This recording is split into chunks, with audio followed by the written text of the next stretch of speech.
Once again welcome to my channel. I hope आप सभी अच्छे होंगे और मेरी सभी वीडियोस को इस तरीके से प्यार देने के लिए और इतना ढेर सारा सपोर्ट देने के लिए थैंक यू सो मच। मुझे उम्मीद है कि मेरी जो भी इंफॉर्मेटिव वीडियोस आ रही हैं वो आप सभी के लिए बहुत ही यूजफुल होंगी और आगे भी मैं इसी तरह की वीडियोस आपके लिए लाती रहूंगी ताकि मेरी ये इन्फॉर्मेशन आपको अच्छी लगती रहे और कहीं ना कहीं आपके लिए यूजफुल भी रहे, ताकि आपको पता चले कि कौन से ऐसे राइट्स हैं जो कानून में आपको दिए गए हैं और उसका यूज आपको कैसे करना है, किस तरीके से आपको कोर्ट में अप्रोच करना है या फिर किसी एडवोकेट को अप्रोच करना है। तो आपके अगर नॉलेज में रहेंगे आपके राइट्स तो कोई उसका वॉयलेशन भी नहीं कर सकता। तो एज यूजुअल आज भी आपने मेरे थंबनेल से पहचान लिया होगा कि हम किस टॉपिक पे बात करने वाले हैं। जी हाँ, आज हम जिस टॉपिक पे बात करने वाले हैं वो है कि बिना तलाक आप शादी को कैसे खत्म कर सकते हैं। आज तक तो आपने ये सुना होगा कि शादी को खत्म करने के लिए तलाक लेना जरूरी है। जी हाँ, बिल्कुल ये भी सही है। आप हिंदू मैरिज एक्ट के सेक्शन 12 में जब एप्लीकेशन मूव करते हैं अपनी, तो वहां पे आपको एक लंबी कोर्ट प्रोसीडिंग से गुजरना पड़ता है। किसी किसी का तो 1-2 साल में हो जाता है जब आप म्यूचुअल कंसेंट से लेते हैं, लेकिन किसी किसी को तो कम से कम 7, 8, 9, 10 पता नहीं कितना टाइम लग जाता है, क्योंकि कोई जरूरी नहीं है दोनों पार्टी एग्री हो तलाक देने के लिए। लेकिन आज जो मैं आपको ग्राउंड्स बताऊंगी, अगर आपकी मैरिज भी उन ग्राउंड्स में फॉल करती है तो आप हाथों हाथ उसमें एप्लीकेशन मूव करके फर्स्ट मोशन सेकंड मोशन में आप अपनी शादी को खत्म करवा सकते हैं। तो बने रहिए लास्ट तक मेरी इस वीडियो में और मुझे कमेंट में सजेशन करके जरूर बताएं कि आपको नेक्स्ट जो मेरा वीडियो है वो किस टॉपिक पे आपको चाहिए। मैं उसी टॉपिक पे आपको इन्फॉर्मेशन दूंगी और मैंने डिस्क्रिप्शन में अपने सारे कम्युनिकेशन लिंक सेंड किए हुए हैं। आपको अगर मुझसे बात करनी है या फिर किसी केस से रिलेटेड कुछ भी पूछना है, आप मुझे वहां जाकर मैसेज कीजिए। मैं आपके सभी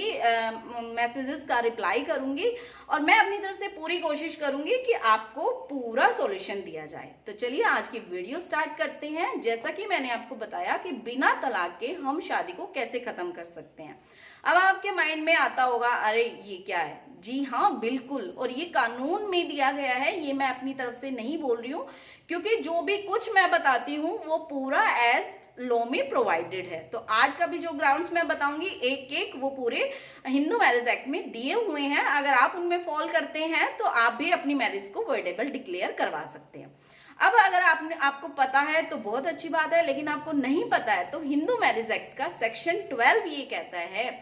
कि अगर इसमें जो ग्राउंड्स दिए गए हैं आपकी मैरिज भी उन ग्राउंड्स में फॉल करती है तो आप अपनी मैरिज को वॉइडेबल डिक्लेयर करवा सकते हैं।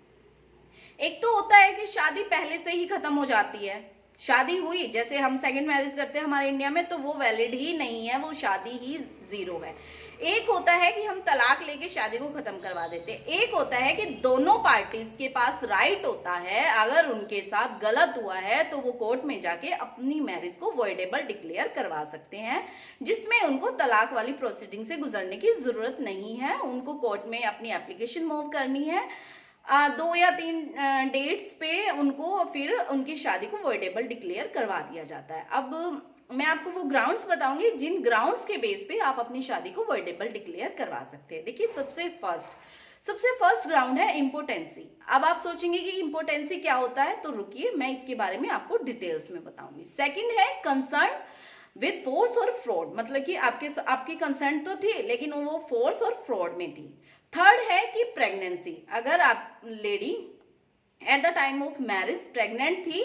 तो भी आप अपनी शादी को वॉइडेबल डिक्लेयर करवा सकते हैं। इसमें भी टाइम लिमिट पीरियड्स दिया गया है और ग्राउंड्स दिए गए हैं, तो मैं वो भी आगे आपको स्टेप बाय स्टेप बताऊंगी। और लास्ट में फोर्थ है कि हिंदू मैरिज एक्ट के सेक्शन 5 के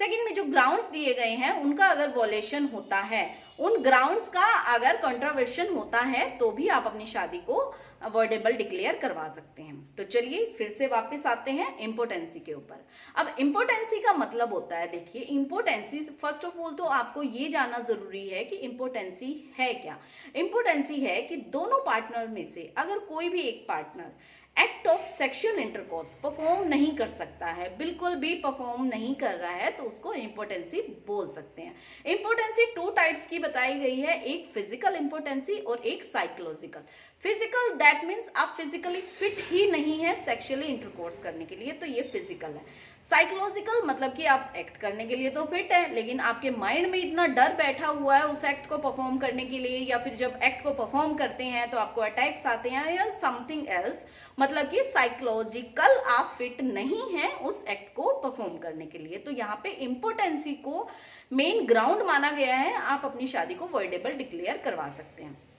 अब आपकी अगर कंसेंट फोर्स में हुई है, अब फोर्स भी उन्होंने 2 टाइप्स का बताया है, या तो आपको फिजिकली मतलब कि फिजिकली टॉर्चर किया गया है, आपको मारा पीटा गया है तब आपकी कंसेंट ली गई है, या फिर आपको थ्रेटन दिया गया है किसी चीज का कि आपकी फैमिली को मार देंगे, या फिर रिलेटिव्स का जो वट जो भी आपको बोला गया, एक तरह का डर दिया गया जब आपने उसमें कंसेंट दी।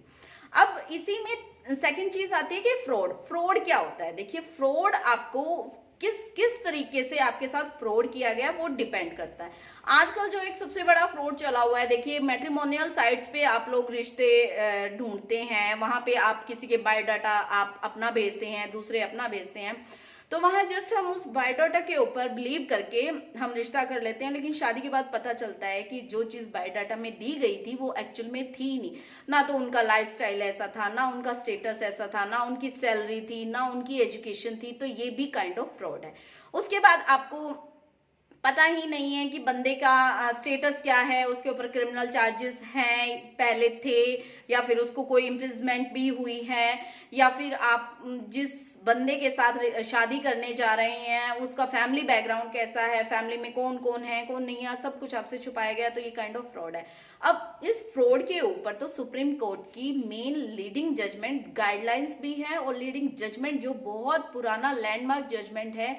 11 अक्टूबर 1996 का है, अनुराग आनंद वर्सेस सुनीता आनंद का। इसमें यही बताया गया है, अगर शादी के टाइम आप दोनों पार्टीज में जो बातें क्लोज हुई थी, मतलब कि जिन बातों के ऊपर एक दूसरे का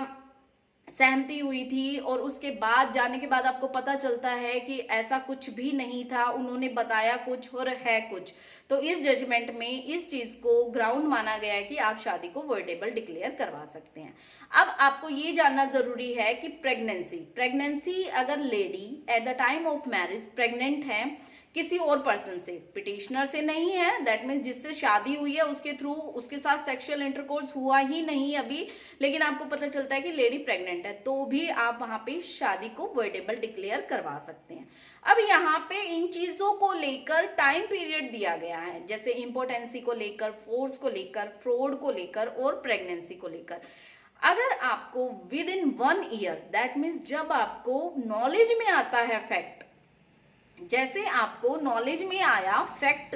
कि अब मेरे साथ ये फ्रॉड हुआ, या फिर इम्पोर्टेंसी है किसी भी पार्टनर की, या फिर आपके साथ फोर्स किया गया, आपको पता ही नहीं था, नेचर ऑफ मैरिज का नहीं पता था, आपने सोचा जस्ट एक काइंड ऑफ एक्ट है, लेकिन वो शादी हो गई। लेकिन जैसे ही आपकी नॉलेज में आता है उससे 1 ईयर तक अगर आप फाइल करते हैं एप्लीकेशन, तो ही आप सेक्शन 12 में मूव कर सकते हैं रिलीफ लेने के लिए। अगर 1 ईयर डेट ऑफ मैरिज से एक्सीड हो जाता है तो आपको कोई राइट नहीं है कि आप सेक्शन 12 में आकर रिलीफ ले, फिर आपको वही हिंदू मैरिज एक्ट के सेक्शन 13 में मूव करके तलाक लेना पड़ेगा, और वही कोर्ट की लंबी प्रोसीडिंग से निकलना पड़ेगा। तो ये था सेक्शन 12 के ग्राउंड्स जिसमें आप रिलीफ ले सकते हैं। अब इसमें एक चीज और है, प्रेगनेंसी में, इम्पोर्टेंसी में, या फिर जो भी ग्राउंड्स मैं बता रही हूं, इसमें 2 चीजें इंपॉर्टेंट है। एक तो है टाइम पीरियड 1 ईयर का, दूसरी चीज ये है कि जब आपकी नॉलेज में फैक्ट आते हैं और फिर भी आप कंसेंट से उस शादी को रन कर रहे हैं, आप अपनी मर्जी से दोनों पार्टनर्स लिविंग में मतलब कि आप साथ रह रहे हैं, आपको कोई प्रॉब्लम नहीं है, लेकिन बाद में जाने के बाद अभी 1 ईयर हुआ नहीं है, 1 ईयर से जैसे 9 महीने हो गए, 10 महीने हो गए, आपने एप्लीकेशन मूव करी, तो यहाँ पे आपके पास कोई राइट नहीं है कि सेक्शन 12 में आप जाके रिलीफ ले, क्योंकि जैसे ही आपकी नॉलेज में फैक्ट आया आपको उसी टाइम आपको एप्लीकेशन मूव करनी होगी। आप कंसेंट से रह रहे हैं, उस चीज को एग्री कर रहे हैं, एक्सेप्ट कर रहे हैं प्रेगनेंसी को, लेकिन बाद में जाके आप दोनों के बीच में डिस्प्यूट होता है, तो फिर आप सेक्शन 12 में जाके रिलीफ नहीं ले सकते। अब कुछ और मेजर पॉइंट्स हैं जो मैं आपको बता रही हूँ, अगर वो चीजें आप फेस कर रहे हैं, आपकी शादी अगर उन ग्राउंड्स में फॉल कर रही है, तो भी आप अवॉइडेबल करवा सकते हैं। देखिए, अगर आपके पार्टनर को पहले से लाइफ इम्प्रिजमेंट की सजा हो रखी है और आपको बाद में पता चलता है, तो भी आप वॉइडेबल डिक्लेयर करवा सकते हैं। आपका पार्टनर इनसेन है, अनसाउंड माइंडेड है, उसको अटैक्स आते हैं, या फिर उसका मेंटल डिसऑर्डर है, उसको एक टाइम के लिए जब शादी की थी तब तो ठीक था, लेकिन बाद में उसको धीरे धीरे आपको पता चलता है कि इसको तो मेंटल डिसऑर्डर है, और फिर आप उस चीज में सेक्शन 12 में इसका रिलीफ ले सकते हैं। जैसे आपको पता चले कि शादी के टाइम ड्रग्स दी गई थी, कंसेंट नहीं थी, आपको ड्रग्स देके शादी करवा दी गई, या फिर आप नशे में थे, या फिर आपको स्पिंडा रिलेशनशिप में आपका रिलेशनशिप फॉल करता है, आपको नॉलेज नहीं थी, आपकी जबरदस्ती शादी करवा दी गई, और स्पिंडा रिलेशनशिप आप कंसीडर ऐसे कर सकते हैं, फादर की टाइप से आपको 5 स्टेप मूव करना पड़ता है और मदर की साइड से आपको 3 स्टेप रिलेशनशिप मूव करना पड़ता है, तो ये है स्पिंडा रिलेशनशिप। अब इन ग्राउंड्स में आप मूव कर सकते हैं सेक्शन 12 में। अब आपको करना क्या है, जैसे ही आप सेक्शन 12 में मूव करेंगे तो आपके पास ये ग्राउंड्स तो होंगे, लेकिन ये ग्राउंड्स आपके पास इनका प्रूफ होना चाहिए कि शादी से पहले भी इम्पोर्टेंसी थी, शादी से पहले प्रेग्नेंट थी,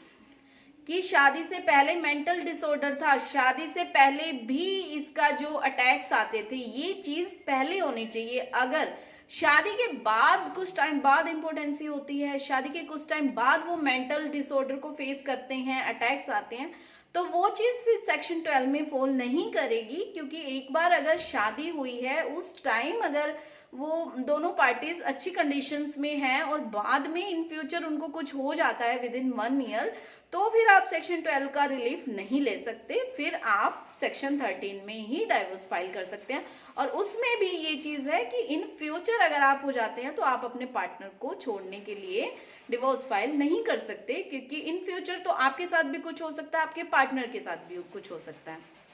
तो वो एक अलग चीज है। लेकिन सेक्शन 12 की ये कंडीशंस है with in 1 year without consent, ठीक है, लेकिन कंसेंट से आप रह रहे हैं तो भी नहीं जा सकते। थर्ड चीज कि ग्राउंड्स तो हैं लेकिन वो शादी से पहले भी होने चाहिए, अगर शादी के बाद होते हैं तो फिर आप इसमें रिलीफ नहीं ले सकते। आई होप मेरा ये वीडियो आपको अच्छा लगा होगा, मेरी इन्फॉर्मेशन आपको अच्छी लगी होगी, और आपको मैंने स्टेप बाय स्टेप समझाया है कि किस तरीके से अगर आप इन ग्राउंड्स में फॉल करते हैं तो तलाक की तरफ ना जाके आप सेक्शन 12 में अपनी एप्लीकेशन मूव कीजिए, और कैसे आपको 2 या 3 डेट्स पे अपनी शादी को वर्डेबल डिक्लेयर करवा के आप अपनी शादी को खत्म कर सकते हैं और अपनी एक नई लाइफ स्टार्ट कर सकते हैं। अगर आपके साथ भी फ्रॉड हुआ है या फिर किसी भी तरह का आपके साथ